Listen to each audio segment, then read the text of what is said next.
Coming at you from the car this morning. It's been that busy, but I wanted to get this out before the weekend because things change and things happen quickly. And there's a couple people that are having a conversation with me about this. I've seen some of the comments.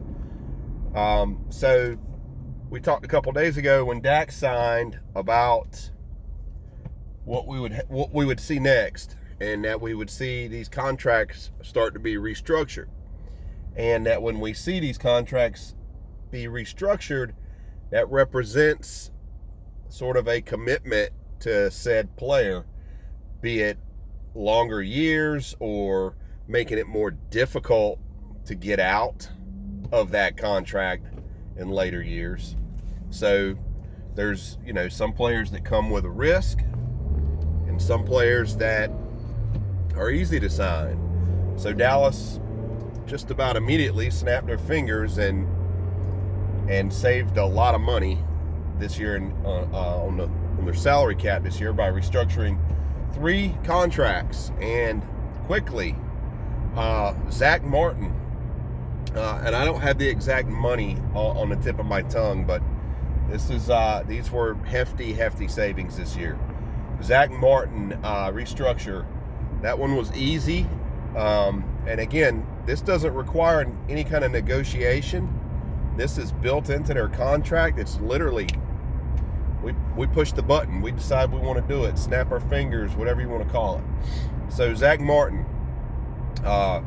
easiest one, perennial All-Pro, usually healthy, dealt with some health issues last year, but hasn't had a history of injuries. Seems like an easy one, right? You want to commit to, you're in on, I just spilled coffee all in my cup holder. You're in on Zach Martin. Number 2, and these next 2, well, first of all, they committed to offensive line already. Our current offensive line, which maybe is a hint to what is next in the draft. I still believe if one of those corners, Surtain or Farley, are available with that 10th pick, we're going corner. If by some chance they get drafted and a premier offensive lineman is around, maybe that goes differently, but they committed to the line. So second, Lyle Collins. He's still young. Why is this one interesting? Because he was hurt all year last year and there's been talk of him not being physically ready to play football, retiring even, because I think last year started with a weight issue, then it spilled into health issues. Next thing you know, he missed the entire season. But I'm starting to look at last year like a lost season. I think a lot of folks, and I'm not talking specifically Dallas Cowboys, just Dallas Cowboys, with the COVID situation, decided, yep, that's the straw this year, that's it. So, and I'm not saying that's the case with Lyle, but anyhow, to me, what that says is Lyle is going to be healthy. He's going to play. He's going to be ready, because you're not going to extend a guy that isn't planning on playing, I would not think. That's my thoughts on Lyle. Number 3, and this is a big one because this is the guy that protects your quarterback's blind side, your left tackle, Tyron Smith. A lot of hoo-ha going on about Tyron. He's not been healthy throughout the past few years of his career. Neck, back, not sure what else, legs. I know he had off-season neck surgery, or neck surgery last year, that, based on my understanding, he could have had previously in his career, but did it last year, that they believe is going to make him less susceptible to being injured. Now, I don't think that necessarily helps with his back. I've got an appointment Tuesday to see a specialist for my back.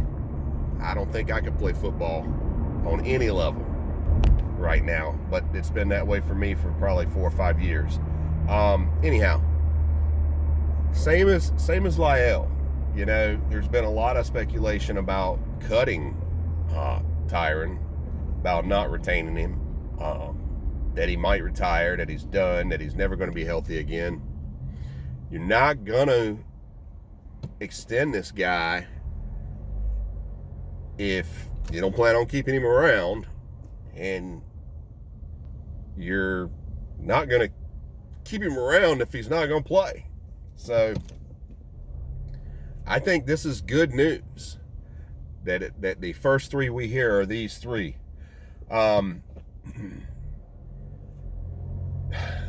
You know, Connor, and then throw in Connor McGovern, the kid's name at center from Wisconsin that I can't pronounce, and you've got to start an offensive line. So, still leaves Amari out there. I haven't heard anything about Amari yet, and you know, it proposes an interesting situation with Amari that if Amari isn't one of these guys that they push the button on, the Cowboys might have to make a decision, maybe not this year, but next.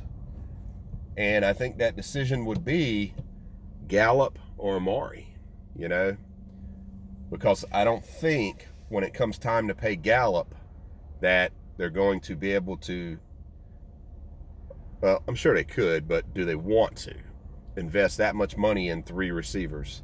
A couple other things. They have to decide if they're going to exercise the 5th-year option on Leighton Vander Esch by May. And 5th year isn't until next year, but that's the way I guess his contract works. So they have to decide if they want to invest in Vander Esch for another year, and I understand that that's a fairly healthy price tag for him. And I still believe that there's a good chance we see other contracts restructured. The $1 million question out there now is, with them restructuring contracts and creating some cap space, are they going to be big players in the free agent market this offseason?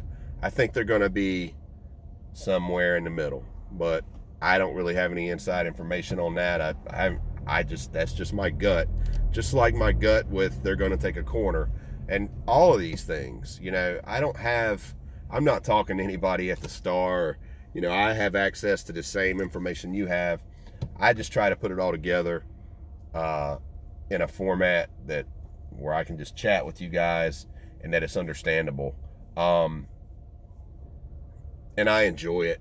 That's why I do this. That's why I started wanting to do this on my channel. I got cards. I got quite a few cards that have come in. Hopefully this weekend I'll get around to doing a card video. I got some cool stuff from Eloy, the GOAT, and Jetman 80. Got some stuff from Card Dreamer. I got some stuff I picked up, which I might wait to do a video on that stuff. And I'm going to start doing another series where I highlight a YouTube channel that isn't related to cards, that isn't related to the card community. I've started following enough that there's some good ones out there, and some that I think, you know, you guys might be interested in, or that are good channels. So that's all I got. We do have some activity in Cowboys land. And that video surfaced, I don't know if you saw it, but you need to go watch it, of Dak working out. And Dak says he's going to be healthy, says he's going to be good to go, and he's indeed working out. So it's good news. I feel good. Appreciate y'all watching. Keep it real. I'm out.